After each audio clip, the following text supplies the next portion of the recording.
Hello students, आज हामीले पढ्न जाँदैछौँ हाम्रो नयाँ topic which is dice. Dice एमसिक्यूमा एकदमै फ्रिक्वेन्ट अनि रेपिटेटिभ सोध्ने क्वेसन हो। सो हामीले एकदमै फोकस गरेर यो टपिक चाहिँ पढ्नुपर्छ। यसमा सेभरल रुल्सहरू अनि डिफ्रेन्ट एस्पेक्ट्स छन्, त्यो मजाले हेरिन्छ भने चाहिँ डाइसको क्वेसन सल्भ गर्न एकदमै थोरै समय लाग्ने क्वेसन हो। ल अब हामी आफ्नो टपिकमा जाउँ। ल स्टार्ट गरौँ हामीले एउटा आफ्नो जनरल रुलबाट। जनरल रुलले के भन्छ भने the sum of numbers of opposite faces of a dice is always 7 भनेको के हो भने 1 will be opposite to number 6 always. 1 के को अपोजिट हुन्छ 6 को अपोजिट हुन्छ अनि त्यो दुई नम्बरको समेसन कति भयो हाम्रो 7 भयो है।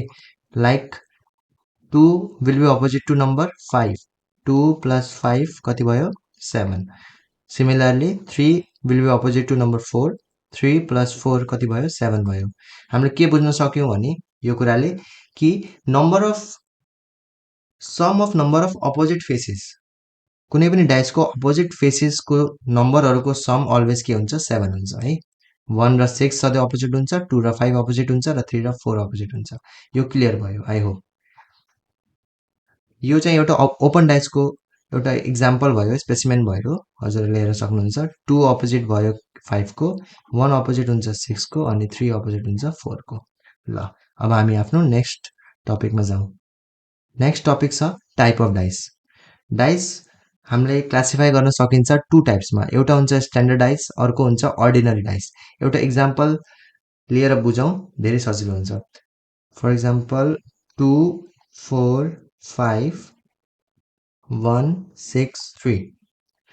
If number of faces of two dice do not match, हामीलाई यो भिजिबल फेसेस तीनटा फेस भिजिबल हुन्छ डाइसको। 2 4 5 एउटा फर्स्ट ए डाइसमा छ भने बी डाइसमा के छ हजुरको 1 6 अनि 3। सो इन दुईटा डाइसमा कुनै पनि फेस कमन छैन, म्याच हुँदैन। सो यो कुन डाइस भनिन्छ यसलाई भनिन्छ स्ट्यान्डर्ड डाइस। सिमिलरली हामीले आफ्नो अर्को फिगरमा हेरौँ 1 2। यो फिगरमा फर इक्जाम्पल हामीले लियौँ 1 6 3 अनि यो भयो 1 2 4। यो केसमा के भयो 1 एउटा हाम्रो कुन फेस कमन छ है, यो फर्स्ट फेस कमन छ, दुईटामा 1 छ। अर्डिनरी डाइस के भन्छ भने if 1 or more than 1 faces are matched, if कुनै एउटा फेस या एकभन्दा धेरै फेस सिमिलर हुन्छ भने दुईटा डाइसमा, त्यो डाइसलाई हामीले के भनिन्छ अर्डिनरी डाइस। यो सिम्पल एउटा कुरा हजुरहरूले बुझ्ने, इफ हामीले कुनै क्वेसन सल्भ गर्दा स्ट्यान्डर्ड डाइस भनिन्छ कि अर्डिनरी डाइस भनिन्छ भने त्यो बेला यो कुरा बुझ्नुपर्छ। अब हामी जाऊँ आफ्नो केसेसहरूमा। यो केसेस चाहिँ एकदमै इम्पोर्टेन्ट छ, राम्रोसँग पढ्नु होला। And you can take screenshot of this particular page pause गरेर है एकछिनपछि। ल केस नम्बर 1। केस नम्बर 1 मा भन्छ if one number is common in both the dice in the same position। ल इक्जाम्पल यहाँ लेखौँ 4 3 5 अनि 4 1 2। अब बोथ द डाइसिसमा हाम्रो एउटा नम्बर चाहिँ कमन भयो। कुन नम्बर कमन भयो 4 कमन भयो। अनि एउटा के कन्डिसन छ भने इन द सेम पोजिसन भनेको सेम फेसमा 4 माथि छ, यसमा पनि हाम्रो फर्स्ट एमा भने बीमा पनि 4 माथि जो छ। सो यो केसमा के हुन्छ कुनै एउटा नम्बर कमन अनि सेम पोजिसनमा छ भने रिस्पेक्टिभ जुन हाम्रो फेसेस छन् त्यो चाहिँ अपोजिट्स हुन्छन् है। फर इक्जाम्पल यो केसमा के भयो 3 अपोजिट हुन्छ 1 को भने 5 अपोजिट हुन्छ 2 को। अब हजुरहरूले भन्नु हाम्रो 4 अपोजिट के को हुन्छ, यो चाहिँ एकदम अभियस आन्सर भयो 4 अपोजिट हुन्छ 6 को। यस्ता क्वेसनहरू सोध्न सक्छ। यो भयो केस नम्बर 1। अब हामी हेरौँ केस नम्बर 2। केस नम्बर 2 मा भन्छ if two number are common in two dices irrespective of their position. ल यसमा पनि हामीले इक्जाम्पल सहित एउटा बुझौँ है। For example 6 2 5 and 2 3 6। यसमा के भयो 2 number are common. For example यसमा एउटा 2 कमन भयो अनि एउटा 6 कमन भयो। अनि यसको कन्डिसन के भन्यो यसले इरिस्पेक्टिभ अफ देयर पोजिसन। यो पोजिसन यसको कता हुन्छ भन्ने यो डजन्ट म्याटर है। दुईटा नम्बर कमन भएको खण्डमा यसमा म्याटर गर्दैन, पोजिसन जहाँ भए पनि हुन्छ है। 2 को फर इक्जाम्पल यहाँ छ अनि यसको माथि छ भने डजन्ट म्याटर, किनकि यसमा दुईटा नम्बर कमन छन्।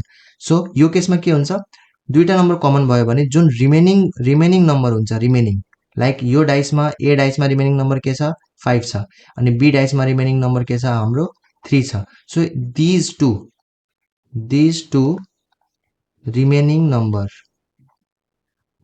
नम्बर्स के हुन्छन् सधैँ के हुन्छन् अपोजिट्स हुन्छन् है फर इक्जाम्पल 5 को अपोजिटमा के आयो 3 आयो यो केस भयो केस नम्बर 2 अब हामी हेर्छौँ केस नम्बर 3 केस नम्बर 3 मा भन्छ if a number is common in both dice but placed in different position यो केस चाहिँ it is similar to case 1 तर यसमा थोरै डेभिएसन छ त्यो चाहिँ हजुरहरूले अहिले इक्जाम्पल हेर्नुहुन्छ अनि बुझ्नुहुन्छ यसमा हामीले लियौँ 2 5 6 एन्ड 1 4 एन्ड 2 यसमा 1 number is common which number is common ल भन्नुहोस् 2 इज कमन है फर्स्ट केसमा के थियो एउटा नम्बर कमन थियो बट दुईटाको फेसिस चाहिँ सेम पोजिसनमा थियो तर यो केसमा चाहिँ डिफ्रेन्ट पोजिसनमा छ सो यो केसमा हामीले के गर्नुपर्छ हामीले कमन नम्बरलाई बेस मानेर हामीले यसलाई क्लकवाइज डिरेक्सनमा रोटेट गरिदिनुपर्छ लाइक यसमा यसरी भयो अनि यसमा चाहिँ यसरी भयो है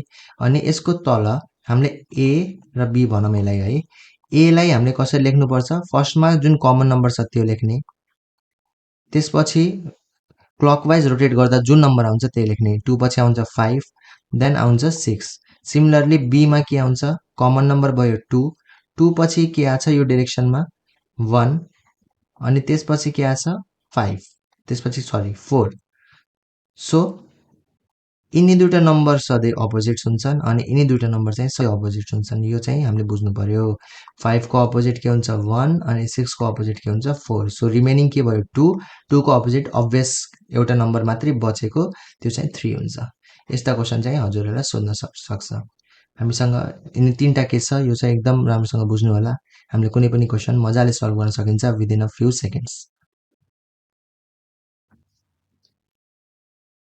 र अब हाम्रो आयो अर्को टाइप यसमा चाहिँ 3 डाइस क्वेसन्स हजुरहरू नम्बर अफ डाइसिस हेरेर चाहिँ आत्तिनु हुँदैन सिमिलर हामीले पढेको हामीले अघि बुझेको त्यो तीनटा केसेसहरू मात्रै लाग्छ हामी नम्बर अफ डाइसिस हेरेर डराउनु हुँदैन ल इक्जाम्पल फर इक्जाम्पल हामीले एउटा ल्याउँ यसलाई 6 1 4 5 3 6 4 1 3 सो हामीले फर्स्टमा अब्जर्भ गर्ने हो हामीले दुईटा डाइस पिक गर्नुपर्छ कुनै पनि डाइसको क्वेसन सल्भ गर्नको लागि नम्बर अफ डाइसेसले फरक पर्दैन फर इक्जाम्पल हामीले इफ लिन्छौँ dice number A and dice number C है हामीले ए र सीलाई लिन्छौँ यिनी दुइटालाई कन्सिडर गरौँ सुरुमा है यसमा के भयो 2 नम्बर कमन छन् 2 नम्बर्स आर कमन कुन नम्बर कमन छ हेर्नु हजुरहरूले भन्नु 1 छ 4 छ है यो कुन केस भयो यो केस नम्बर भयो हाम्रो केस नम्बर 2 भयो यसमा के थियो 2 numbers are common irrespective of their position है सो रिमेनिङ फेस जुन हुन्छन् दुइटै डाइसको त्यो के हुन्छ अपोजिट्स हुन्छन् यो हामीले अघि नै भनेको कुरा हो रिमेनिङ फेसेस भनेको 6 अपोजिट हुन्छ के को 3 को ओके सो यो हाम्रो आन्सर भयो अपोजिट टु 6 के भयो हाम्रो आन्सर यसको 3 भयो नेक्स्ट क्वेसन हेरौँ एउटा अरू इक्जाम्पलसँग हामी बुझौँ यसलाई मानौँ 5 4 1 4 6 3 अनि 2 6 5 यिनी डाइसको क्वेसन हजुरहरूले जति प्र्याक्टिस गर्नुहुन्छ त्यति बानी बस्दै जान्छ अनि पेन एन्ड पेपर वर्क चाहिँ यसमा निड हुँदैन इफ हजुरहरूलाई बानी लाग्यो भने चाहिँ ल अब हामीले कुनै दुईटा डाइस चुज गर्नु पर्यो है यसमा हामीले लिन्छौँ डाइस 2 एन्ड 3 है बी र सीलाई लिन्छौँ बी र सीमा के कमन छ ल हजुरहरूले भन्नु यसमा हामीले हेर्न सक्छौँ एउटा फेस चाहिँ कमन छ 6 है यो भयो हाम्रो केस नम्बर कुन भयो यो भयो हाम्रो केस नम्बर 1 एउटा फेस कमन छ अनि सेम पोजिसनमा छ भने हामीले के पढेको थियौँ रिस्पेक्टिभ फेसेस आर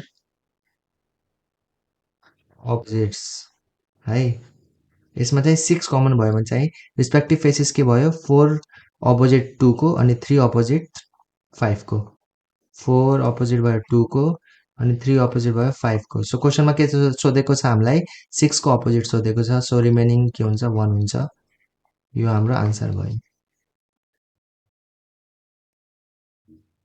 अब हेरौँ हामीले आफ्नो next question number 3 find the letter opposite to C.